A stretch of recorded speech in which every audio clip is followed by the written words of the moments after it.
बोडेली में वैष्णव युवा संगठन, ढोकलिया पब्लिक हॉस्पिटल, जनशक्ति युवक मंडल एवं इंदू ब्लड बैंक के संयुक्त उपक्रम से ब्लड डोनेशन कैंप का आयोजन किया गया।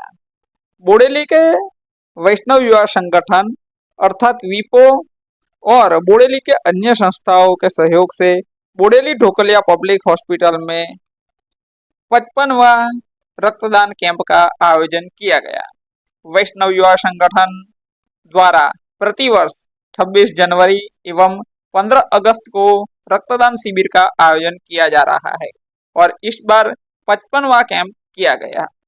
अभी तक के किए गए कैंप में कुल मिलाकर 4500 यूनिट जितना रक्त एकत्रीकरण किया गया है, जिनसे तकरीबन 2200 लोगों की मेडिकल सुविधा उपलब्ध करवाई गई है।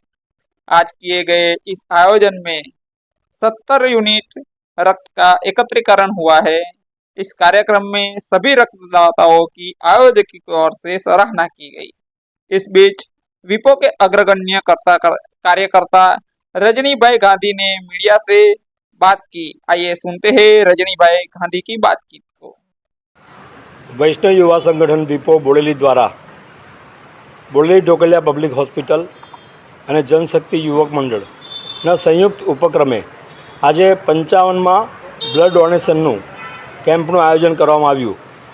વૈષ્ણવ યુવા સંગઠન દ્વારા 15મી ઓગસ્ટ અને 26મી જાન્યુઆરીએ દર વર્ષે બ્લડ ડોનેશન કેમ્પનું આયોજન કરવામાં આવે છે અને અત્યાર સુધીમાં 4500 જેવા બ્લડ યુનિટ ભેગા થયા છે અને આનો લાભ લગભગ 2200 દર્દીઓ લીધો છે। એ અમારા માટે એક ગૌરવની વાત છે। અમારું બ્લડ જે અહીંયાથી ઇન્દુ બ્લડ બેંક દ્વારા આપવામાં આવે છે તે જરૂરિયાતમંદ દર્દીઓને ત્યાં પહોંચતું કરવામાં આવે છે। આજે 70 યુનિટ આસપાસ બ્લડ ડોનેટ ભેગું થશે અને એક વાત તમને એવી જ જણાવવા માગું છું કે ખૂબ જ ટૂંકા સમયના ભૂતપૂર્વના ગાળા દરમિયાન બહુ જ મોટા બ્લડ કેમ્પ થયા હતા, જેમાં 200, 250, 250 બ્લડ યુનિટ ભેગા થયા હતા। તેમ છતાં પણ આજે 15મી ઓગસ્ટે આ બ્લડ ડોનેશનનું આયોજન કરવામાં આવ્યું તો 70 જેટલા યુનિટ થયા છે। એ ખૂબ જ ગૌરવની વાત છે।